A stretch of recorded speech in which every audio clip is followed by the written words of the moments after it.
Developers do not want you to see this. The 13 towns I'm about to show you are the ones Florida bulldozed and forgot. There's a Florida nobody talks about. Hardware stores selling nails from bins installed under Truman. A bar pouring whiskey in the same room since 1903. I spent months driving back roads past theme parks into towns frozen since the Cuban Missile Crisis. I found the state's oldest operating bar, a bay that produced 90% of America's oysters. A town so rich on Coca-Cola stock, it became the wealthiest per capita in America, and Florida's first tourist destination, now with fewer residents than one floor of a Miami condo tower. If a slower, older, more honest, Florida beats another toll lane and another gated subdivision, hit subscribe. We're counting down 13 Florida towns frozen in the 1960s that never moved on. Let's count it down. If you want to understand what happened to the towns on this list, White Springs is the perfect place to start. This tiny Hamilton County community of under 800 people was Florida's very first major tourist destination. In the 1800s, people believed the sulfur springs here could cure everything from rheumatism to nervous disorders. By the 1880s, wealthy visitors were arriving by rail from New York, Boston, and Chicago, checking into grand hotels to bathe in the mineral waters. There were bathhouses, dance halls, and opera house. White Springs was the place. Then two things happened. Modern medicine caught up with the claims about sulfur water, and Florida discovered beaches and theme parks. The tourists moved south and never came back. The grand hotels burned or were torn down. The opera house is gone. Most of the historic downtown simply does not exist anymore. What remains is the Stephen Foster Folk Culture Center State Park on the banks of the Suwannee River, named after the composer who wrote Old Folks at Home. The park still hosts the Florida Folk Festival every year since 1953. And Big Shoals, the largest whitewater rapids in Florida, is drawing a new generation of paddlers. White Springs today has fewer residents than it did in 1890. Standing on the riverbank, you understand the thesis of this entire list. Florida's first tourist town is now its quietest, and nobody built a single condo on the Suwannee. Palatka sits on the St. Johns River in Putnam County, and in the 1880s it was one of the most important cities in Florida. 5 railroad lines converged here. Steamboats loaded with tourists and citrus and lumber docked at its wharves every single day. This was the transportation hub of Central Florida before Orlando was even a dot on a map. Then, in 1884, a fire tore through the downtown and destroyed most of it. They rebuilt, but something had shifted. The railroad started building lines that bypassed the river. The citrus industry moved further south, where freezes were less common. The tourism that once filled the grand hotels along the St. Johns drifted toward the coasts. Palatka did not die. It just stopped mattering the way it used to. Today it has about 10,000 people, some beautifully restored historic buildings, a railroad preservation society that keeps the memory of those glory years alive, and a downtown that feels paused somewhere in 1965.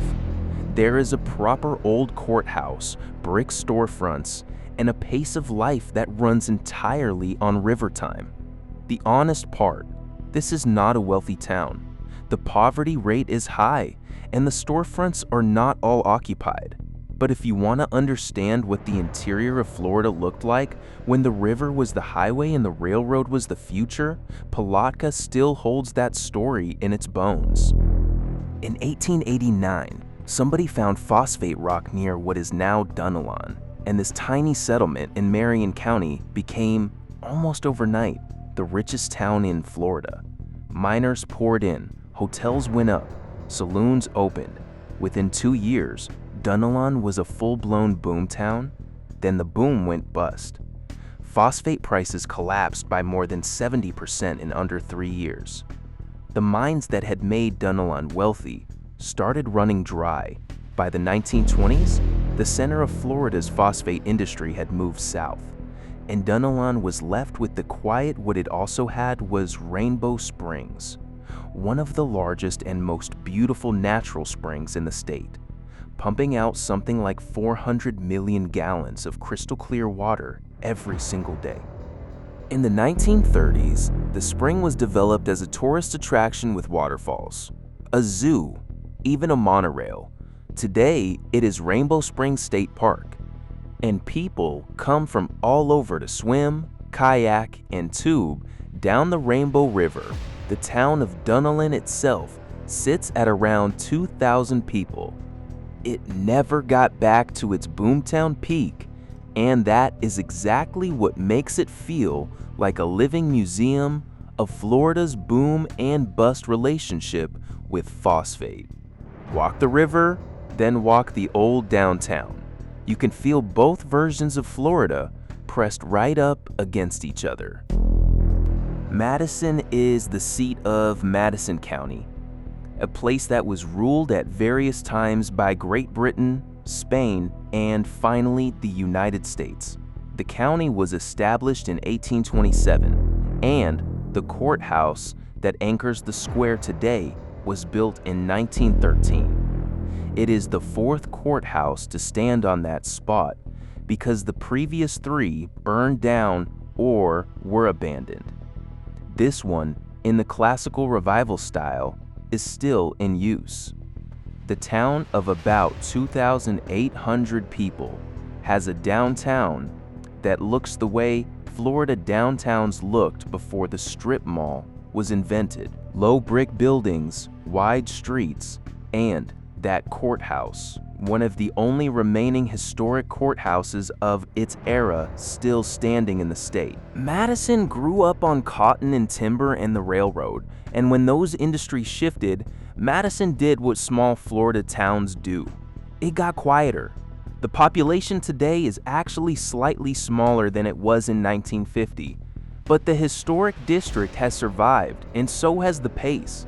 You can walk the square, look up at that courthouse clock tower, and realize that generations of people have been doing the exact same thing on this exact same spot since Florida was still a frontier.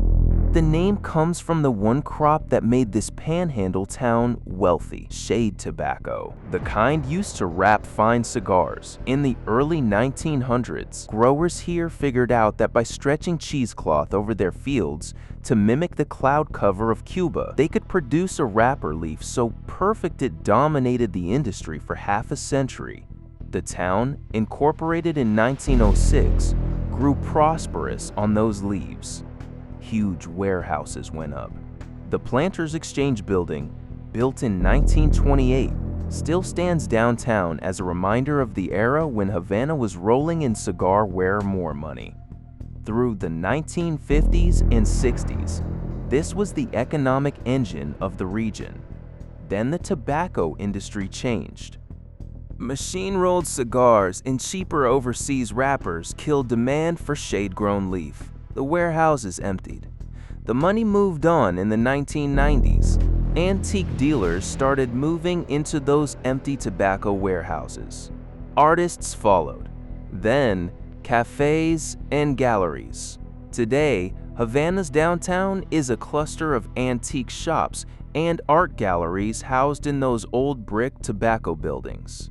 About 1,700 people live here now, and the town proudly calls itself Florida's friendliest small town. Drive through on a Saturday, and you will probably believe it. It is not wealthy the way it was, but it found a second life by staying exactly where it was and letting the past become the product. Bartow is the county seat of Polk County, about 40 miles east of Tampa, and its entire identity was shaped by one discovery: phosphate in 1881. Phosphate rock was found in the Peace River Valley, and Bartow became the hub of the largest phosphate mining operation in the country. The courthouse they built in 1908 and 1909, a classical revival beauty with a rotunda and marble floors, was paid for with phosphate money. The industry is still around.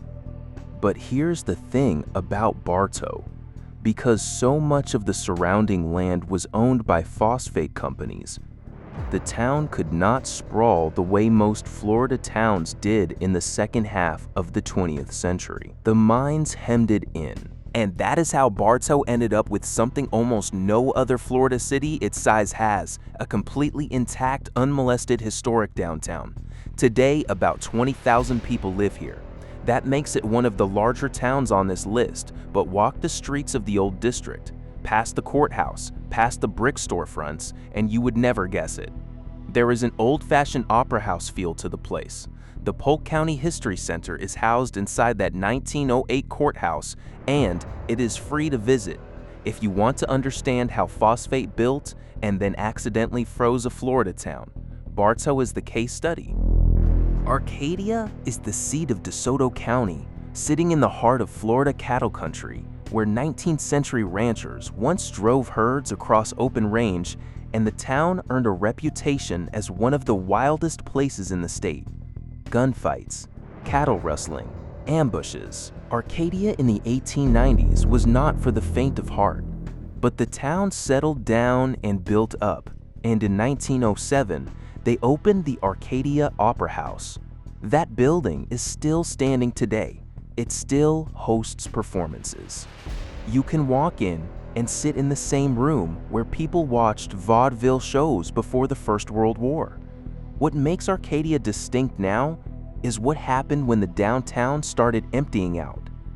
In 1984, Arcadia became a Main Street city, and antique dealers moved into the historic storefronts. Today, the entire downtown is essentially one long antique district, one of the largest concentrations of antique shops in Florida, in a town of about 8,200 people. Add in the old brick opera house, the surrounding ranches that still work cattle the way they did 100 years ago, and a historic district listed on the National Register, and you get a place that feels less like modern Florida and more like a town that stepped straight out of a Zane Grey novel. Quincy is about 20 miles northwest of Tallahassee, and the story of this town is one of the strangest financial miracles in American history. Like Havana, Quincy was built on shade tobacco. By the early 1900s, it was producing some of the finest cigar worker leaf in the world. Then the Great Depression hit. Tobacco prices collapsed. Farmers were losing everything. A local banker named Pat Monroe did something that changed the fate of Quincy forever. He started telling his customers to buy shares of the Coca-Cola company. This was not random speculation. Monroe had studied the books. He knew Coke was undervalued, selling in every town in America with a reliable dividend, even during the Depression. So he convinced farmers, merchants, and widows to put what money they had left into Coke stock. It worked. People held those shares for decades. The stock split and split again. Dividends compounded by the 1940s. This town of about 4,000 people had at least 67 documented millionaires, and Quincy was the single richest town per capita in the United States. Those Coca-Cola families are still here. Their descendants still live in the old homes around the square. Today, around 8,000 people. The old tobacco warehouses and the courthouse square remain.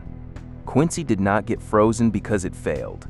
It got frozen because it won, and winning looked like staying exactly where it was. Fernandina Beach sits on Amelia Island, just off the coast of Northeast Florida, and it holds two titles that put it near the top of this list. It is the birthplace of the modern shrimping industry, and it is home to the oldest continuously operating bar in the state of Florida. The Palace Saloon opened in 1903 on Center Street in what had been a haberdashery. The interior is hand-carved mahogany, pressed tin ceilings, and a bar counter that has not been replaced in over 120 years. When Prohibition came, most bars closed for good. The Palace survived as an ice cream parlor and soda fountain. And the moment it was repealed, the whiskey came right back out. It has never closed since. Walk in today, and you are standing in the same room, at the same bar, as people did when Theodore Roosevelt was president. Then there is the shrimp. In the early 1900s, immigrant fishermen on Amelia Island developed the modern otter trawl net, the technology that made commercial shrimping viable at scale. The boats still tie up at the docks and unload the way they have for generations. About 13,000 people live here now, and the 50-block historic district has survived intact. Victorian homes, brick storefronts, working boats, and a bar that poured its first drink before the Wright brothers took flight. Fernandina did not freeze because nothing happened. It froze because everything that mattered happened right here, and nobody ever found a good reason to tear any of it down. Monticello is the county seat of Jefferson County, named for Thomas Jefferson's Virginia estate, and it is one of the most architecturally intact courthouse towns in the American South. The courthouse itself was completed in 1909, a domed classical revival building that anchors a proper town square, and the inscription above the entrance reads, "Sum Tuique," to each his own. The population today is about 2,600, which is striking when you learn that Jefferson County had roughly 17,000 people at its peak in the 1900s. The whole county has fewer people now than it did before the Civil War. That is not a typo. The cotton economy collapsed, the railroads rerouted, and the people simply moved on. But here is what they left behind. Monticello's streets are lined with live oaks so massive their canopies meet over the road and create a tunnel of shade that has not changed in over a century. The historic homes around the square, many of them pre-Civil War, have been lovingly maintained. There is a quiet here that feels earned, not imposed. You can park on the square, walk past the courthouse, grab a coffee, and realize that you have not heard a car horn in 20 minutes. This is one of those towns where the very thing that ruined the economy is what preserved the architecture. No pressure to grow, no incentive to tear down the old and build new. Just a courthouse from 1909 in a town of 2,600, surrounded by oaks older than the state itself. If you have made it this far, do me a favor and hit that like button. It genuinely helps this video reach more people who are trying to find the last few places in Florida that still feel like the real thing. About 50 miles southwest of Gainesville, out at the end of a causeway that feels like it is taking you off the edge of the map, sits Cedar Key, a tiny island village of about 700 people. And I mean village. There is not a single stoplight on the entire island. Not one. Cedar Key was once a major port. In the 1860s, it was the western terminus of Florida's first cross-state railroad, shipping lumber, seafood, and cotton to the Gulf. The Seahorse Key Lighthouse, built in 1854, is the oldest standing lighthouse on Florida's Gulf Coast. The town had hotels and merchants and a future. Then the railroad company went bankrupt. The port business shifted to Tampa, and Cedar Key became too remote for anyone to bother with. That isolation, which looked like failure at the time, turned out to be the greatest gift anyone ever gave this island. Today, Cedar Key is one of the purest surviving examples of old Florida anywhere in the state. Clapboard houses on stilts, Main Street along the water.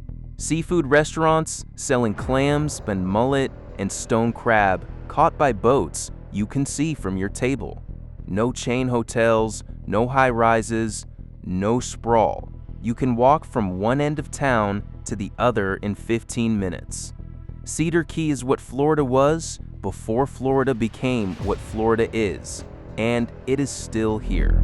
Apalachicola sits on the Forgotten Coast, a stretch of the Panhandle that developers somehow never paved into a row of condos.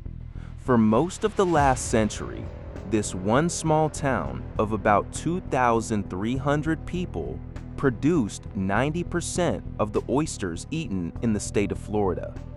At its peak, it produced roughly 10% of every oyster eaten in the entire United States. The bay here is a shallow estuary fed by the Apalachicola River, and for generations, oyster tongers worked the same beds using the same scissor-shaped wooden tongs their grandfathers used. The oysters went out by rail, then by truck, to restaurants from New Orleans to New York. The brick commercial buildings along Water Street went up. The Gibson Inn, a grand Victorian hotel built in 1907, still operates today. Then the bay began to decline.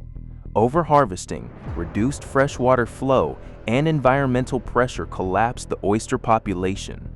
The commercial fishery was shut down in recent years, and the town took a hit that no place of 2,300 people absorbs easily. But Apalachicola did not disappear, because the town itself, the brick streets, the historic downtown, the working waterfront, was never just about the oysters. It was about a way of life built around the water. Walk Water Street on a weekday afternoon. Look at the boats. Look at the buildings from the 1880s. This is one of the best preserved working waterfront towns in the South. Even when the bay goes quiet, the town does not have to. And this brings us to the town that, more than any other, simply refused to let time pass. Micanopy sits about 20 minutes south of Gainesville in Alachua County, and it was founded in 1821. That makes it the oldest continually inhabited inland town in the entire state of Florida. It was named for Chief Micanopy of the Seminole Nation, and it was a critical hub in the early days of the Florida Territory. By the late 1800s, Micanopy was thriving. A railroad stop, a citrus shipping point, a proper small town. Then the railroad left. The freezes killed the citrus groves. The highways went to Ocala and Gainesville instead. Micanopy simply stopped at whatever point in the early 20th century it happened to be occupying, and it stayed there. Today, about 650 people live in Micanopy. The main street, Chulaka Boulevard, is lined with live oaks so old and so massive that their branches form a complete canopy over the road. There are over a dozen antique shops in a town of 650 people. 39 sites in and around the town are listed on the National Register of Historic Places. 39. What makes Micanopy take the top spot is not any single landmark. It is that the entire town, from end to end, is a single coherent artifact. No sprawl, no chain store, no rush. You are 20 minutes from Gainesville in the University of Florida, and you can vanish into a pocket of 1821, the oldest inland town in Florida and still the most timeless. So that is the list. 13 Florida towns the theme parks never touched, the developers forgot, and time mostly left alone. None of them are famous. None have a billboard on I-95, but everyone still has a main street you can walk, a history you can touch, and a pace where a stranger still says, "Good morning." Florida has no state income tax and does not tax Social Security. Live a little off the interstate, and you can still buy a solid old house in a place like Micanopy, Monticello, or Apalachicola for a fraction of suburban new construction. If you want more forgotten, affordable Florida, subscribe. Tell me in the comments which of these 13 you would actually move to. See you in the next one.